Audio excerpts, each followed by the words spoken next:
Assalamualaikum warahmatullahi wabarakatuh.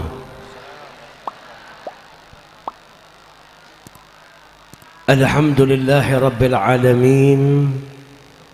Subhanaka la ilma lana illa ma 'allamtana innaka antal alimul hakim. Rabbi shrah li sadri wa yassir li amri wahlul 'uqdatam min lisani yafqahu qawli. Allahumma salli wa sallim ala sayyidina Muhammad miftahi babi rahmatillah adada ma fi ilmillah salatan wa salaman daimaini bidawami mulkillah wa ala alihi wa sahbihi wa man walah amma ba'du. Hadratul muhtaramin, para alim, para ulama, para habaib, para kiai, para asatid, para sesepuh bini sepuh, para pejabat pemerintah baik sipil, TNI maupun Polri, yang tidak bisa saya sebutkan satu persatu tanpa mengurangi kehormatan dan ta'zim. Hadirin wal hadirat yang dimuliakan oleh Allah Subhanahu wa ta'ala, semoga hadirnya kita ke majelis ini menjadikan kita mendapat rahmat yang berlimpah dari Allah Subhanahu wa ta'ala. Yang dari rumah bawa dosa, pulang dosanya diampuni oleh Allah.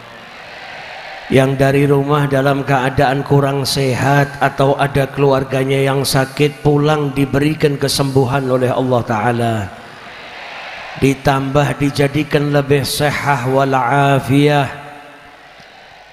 Yang datang ke sini punya utang, pulang insya Allah segera lunas hutang-hutangnya. Yang datang bawa masalah, pulang selesai masalahnya. Yang datang punya hajat, punya doa, insya Allah tidak pulang kecuali hajat-hajatnya dikabulkan oleh Allah Subhanahu wa ta'ala. Amin ya rabbal alamin. Alhamdulillah, cuacanya dingin, waktunya sudah malam, tapi masih pada betah duduk di majelis ini. Insya Allah ini semua karena cinta kita kepada Nabi Muhammad sallallahu alaihi wasallam. Mulai tadi yang kita dengarkan sejarah hidupnya Nabi, mulai tadi yang kita dengarkan puji-pujian untuk Nabi. Bagi para pecinta Nabi Muhammad sallallahu alaihi wasallam, tidak ada yang namanya bosan. Yang namanya cinta, semakin sering nama sang kekasih disenandungkan, akan menambah rasa cinta kita kepada junjungan Nabi besar Muhammad sallallahu alaihi wasallam. 1400 tahun yang lalu ada seorang pemuda yang hebat. Sebagaimana malam hari ini kebanyakan yang hadir para pemuda, dan insya Allah berkat cintanya kepada Nabi Muhammad juga menjadi pemuda-pemuda yang hebat. Ada seorang pemuda yang hebat di zaman Nabi Muhammad, namanya Talha ibnul Barra. Talha ini bukan anaknya ulama, bukan anaknya raja,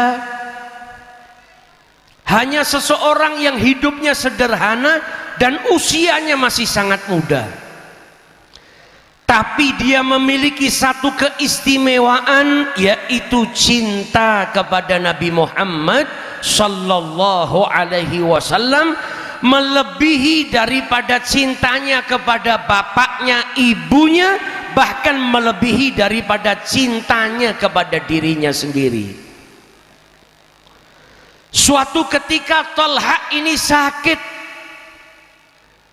Dan sebagaimana kita ketahui, Nabi Muhammad adalah orang yang sangat rendah hati.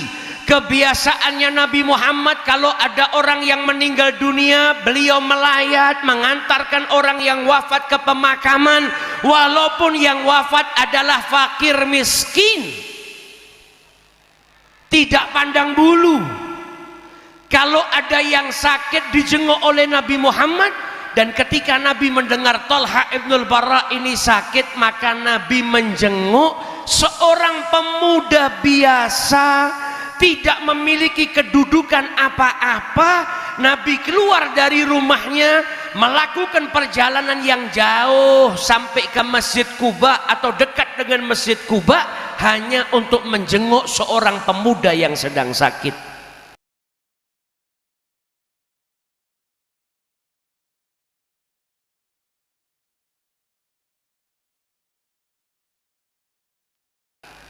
Sampai di rumahnya Thalha ini sedang tak sadarkan diri, pingsan. Dia nggak tahu kalau dijenguk oleh Nabi Muhammad. Rupanya Nabi tahu kalau ajal anak ini sudah dekat. Maka beliau berkata kepada orang tuanya Thalha, kepada keluarganya Thalha, kalau ada apa-apa saya dikabarin. Kalau sampai wafat saya dikabarin, saya mau menyaksikan jenazahnya, mau menyolatkan, mau mendoakan. Siapa yang minta? Nabi Muhammad. Di zaman dahulu kalau ada orang meninggal dunia, berharap Nabi menyolatkan, mendoakan. Ini Thalha belum minta, tapi justru Nabi yang minta, kalau terjadi apa-apa kabarin saya. Justru Nabi yang malah mau menyolatkan, mau mendoakan, mau ikut memakamkan. Beruntung Thalha ibnul Barra. Pulang Nabi Muhammad, Thalha sadar dari pingsannya. Dikabari kalau Nabi tadi menjenguk dirinya, tentunya bahagia. Siapa yang gak bahagia dijenguk oleh Nabi Muhammad? Namun rupanya ajal sudah semakin dekat. Sakitnya tambah parah. Dan Thalha berkata kepada keluarganya, kalau saya wafat malam hari ini, tolong cepat mandikan saya, kafani saya, solati saya, dan makamkan saya, dan jangan panggil Rasulullah sallallahu alaihi wasallam. Keluarganya bingung. Thalha ini cintanya sama Nabi luar biasa. Orang mukmin kalau meninggal ingin disolatkan Nabi, ingin dihadiri Nabi pemakamannya. Lah kok justru Thalha malah berkata, makamkan saya dan jangan kabarkan kepada Nabi Muhammad sallallahu alaihi wasallam. Keluarganya tanya, kenapa? Kata Thalha, saya takut kalau Nabi Muhammad dikabari di waktu malam, kemudian beliau keluar dari rumahnya untuk datang ke sini menyolati saya takut ada orang Yahudi yang mencelakai Rasulullah, atau ada sesuatu yang bisa mencelakakan Nabi Muhammad sallallahu alaihi wasallam. Mau meninggal dunia masih memikirkan Nabi Muhammad. Mau meninggal masih khawatir dengan Nabi, jangan sampai saya jadi orang yang menyebabkan tercelakanya Nabi Muhammad sallallahu alaihi wasallam. Maka kemudian malam hari itu Thalha meninggal dunia, dimandikan, dikafani, disolatkan, dimakamkan. Esok hari Nabi Muhammad baru dikabari, dan Nabi Muhammad dikasih tahu alasannya kenapa tidak dikabari di waktu malam. Nabi berangkat dari rumahnya menuju Quba, datang ke makamnya Thalha, dan apa yang dikatakan oleh Nabi Muhammad, ya Allah, Allahumma alqa Thalha, ya Allah, jumpailah Thalha dalam keadaan engkau tersenyum kepadanya dan dia tersenyum kepadamu. Doa yang indah dari Nabi Muhammad bagi orang yang cinta kepada Nabi Muhammad. Doanya Nabi simpel, ya Allah, temuin Thalha, engkau tersenyum kepadanya dan dia tersenyum kepadamu. Yang artinya apa? Yang artinya ridhoi Thalha ya Rabb. Dan kalau Thalha tersenyum karena dapat ridhonya Allah, artinya dia mendapatkan kebahagiaan. Itu semua bisa digapai oleh Tolha karena apa? Karena cintanya kepada Nabi Muhammad sallallahu alaihi wasallam. Dan Nabi telah memberikan kabar gembira kepada kita, almar'u ma'aman ahab, seseorang kelak akan dikumpulkan bersama dengan yang ia cintai. Kalau yang kita cintai walinya Allah, kita kumpul di barisan mereka. Kalau yang kita cintai para sahabat, maka kita kumpul di barisannya sahabat. Kalau yang kita cintai Nabi Muhammad, maka kita akan berkumpul dengan mereka semua bersama dengan Nabi besar Muhammad sallallahu alaihi wasallam. Namun cinta di sini bukan cuma sekedar ngaku, tapi orang yang cinta harus membuktikan cintanya dengan mengikuti Nabi besar Muhammad sallallahu alaihi wasallam. Orang kalau sudah jatuh cinta, bukan hanya cinta, jatuh cinta. Orang yang cintanya mendalam itu bukan hanya ngikutin kekasih hatinya, tapi mencintai apa yang dicintai kekasih hatinya, walaupun dia tadinya nggak cinta. Orang yang jatuh cinta itu akan membenci apa yang dibenci oleh kekasih hatinya, walaupun tadinya dia cinta. Panjenengan kalau cinta dengan Nabi Muhammad, Nabi Muhammad gak suka dengan perbuatan maksiat, maka kita juga harus merasa tidak suka dan menjauhi perbuatan maksiat. Kalau kita cinta sama Nabi, Nabi suka dengan orang yang taat, maka kita harus menyukai ketaatan dan menjadi orang-orang yang taat kepada Allah subhanahu wa ta'ala. Para sahabat itu saking hebatnya, mereka bahkan mencintai apapun yang dicintai sama Nabi, bahkan dalam hal yang bukan ibadah. Dalam hal kebiasaan saja, apa yang dicintai sama Nabi mereka cintai, apa yang dibenci sama Nabi Muhammad mereka benci. Karena apa? Karena betul-betul cinta kepada Nabi Muhammad. Sayyidina Anas ibnu Malik meriwayatkan Nabi pernah diundang makan oleh seorang penjahit. Suguhannya apa? Roti yang terbuat dari tepung, lauknya cuma kuah, yang di situ ada daging yang dikeringkan dan juga ada labu. Kata Anas ibnu Malik, saya melihat Nabi Muhammad itu mencari-cari labu. Jadi makan kemudian nyari lagi, makan kemudian nyari lagi. Kata Anas ibnu Malik, mulai detik itu sampai hari ini saya suka dengan labu, bukan karena rasanya, tapi karena itu makanan kesukaannya Nabi Muhammad sallallahu alaihi wasallam. Ada salah seorang ulama dari Syam pernah menceritakan ada wanita di negeri Syam, ibu rumah tangga, punya anak.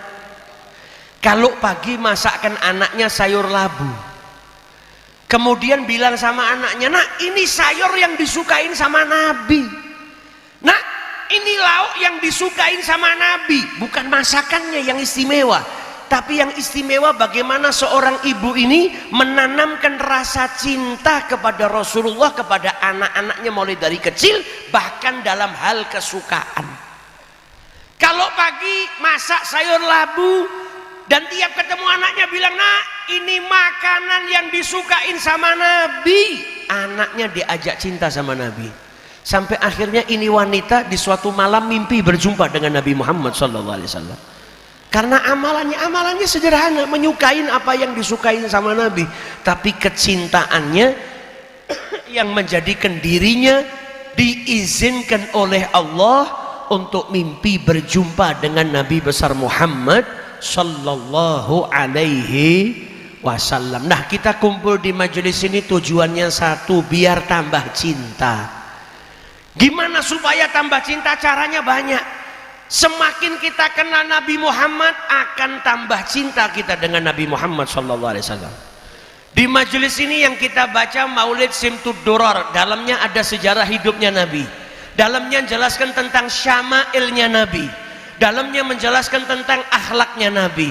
Di majelis ini juga dibacakan puji-pujian kepada Rasulullah yang di dalamnya juga menggambarkan bahkan keindahan fisiknya Nabi Muhammad, juga keindahan akhlaknya Nabi besar Muhammad sallallahu alaihi wasallam.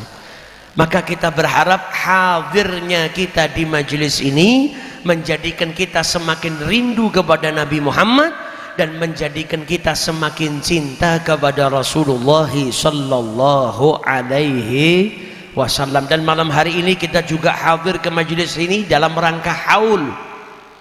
Haul itu aslinya nggak pakai ceramah, acara haulnya sendiri sudah menjadi nasihat dan ceramah bagi kita.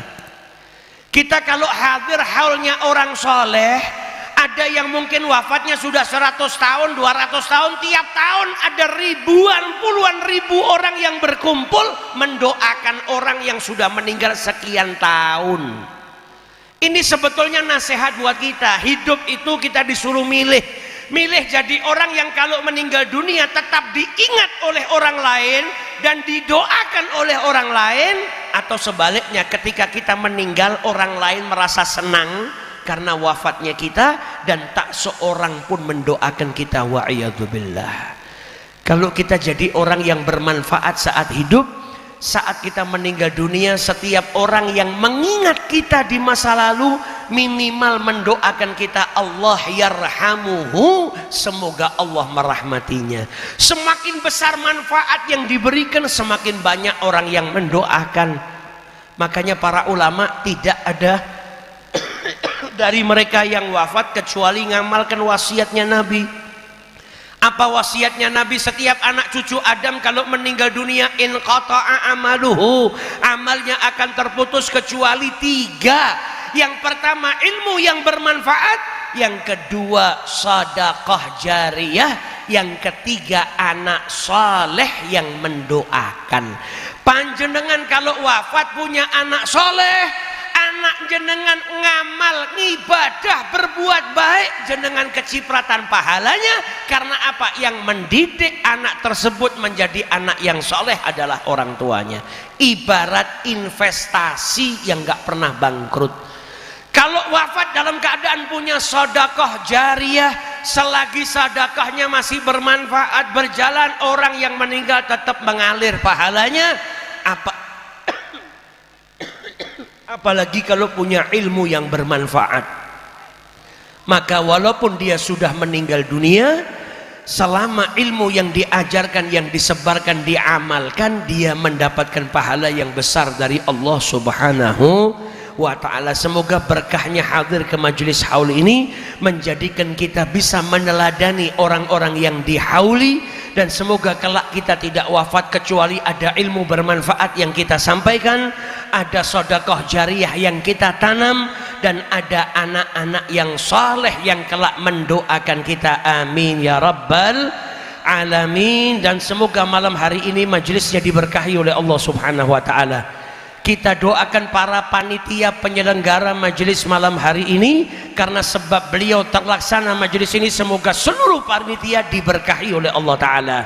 Seluruh panitia doa-doanya dikabulkan oleh Allah Ta'ala, dan siapapun yang membantu berdirinya majelis ini semoga diberkahi oleh Allah Subhanahu wa ta'ala, khususnya juga kepada aparat pemerintah yang telah memberikan izin, memberikan kemudahan, semoga diberikan ganjaran yang berlimpah oleh Allah Subhanahu wa ta'ala, dan semoga kelak di akhir usia kita dalam keadaan husnul khatimah, dalam keadaan diridhai oleh Allah dan Rasulnya, diridhai oleh guru-guru kita. Amin ya rabbal alamin. Wallahul muwaffiq ila aqwamit thariq. Assalamualaikum warahmatullahi wabarakatuh.